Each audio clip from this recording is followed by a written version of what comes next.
I got a call about 2 months ago from our state senator, Stephen Goldfinch, and he called me and said, Bob, he said, I think it's time we did something for Lane Cribb.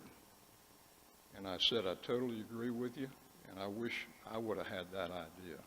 So I said, what have you got in mind? And he said, well, he said, what I think we should do is pick out a state road somewhere in the county, and if you can help me get a resolution through the county government, I'm going to take it to the legislature and see if we can't memorialize him by having some stretch of road in Georgetown County named after Lane.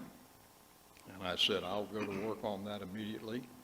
So tonight, we're going to take up that resolution.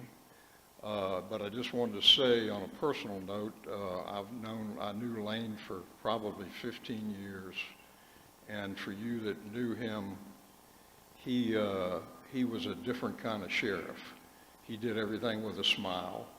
I worked with him a lot my first 4 years on council. We were having big problems with losing all of our younger sheriff's deputies, our firemen and EMS people, and we worked hard to come up with a plan to try to hold those people, and worked on it for 6 months, I guess, and got that done.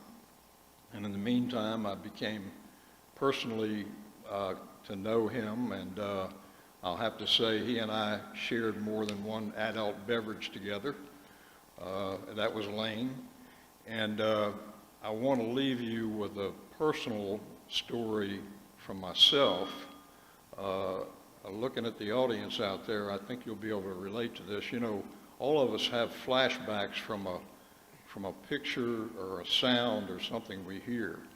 And the first time I stood with Mr. Cribb, Sheriff Cribb, and started talking to him, I had one of those flashbacks. And it took me back to a Paul Newman movie. Does anybody remember Cool Hand Luke? Anyway, it took me back to a scene. There was a warden of the little work farm that Cool Hand Luke was in, and that warden was standing up on a front porch, and he was lecturing that group of inmates and the sheriffs or the deputies there, whatever. And Lane would do this, and that fellow said, "What we have here is a failure to communicate." And that was Lane Cribb, and I'll leave you with that. Thank you. Is there a motion to adopt resolution number 2112? So moved. Is there a second? I second. Any discussion? All in favor of adoption of resolution number 21-12, please raise your hand. Opposed?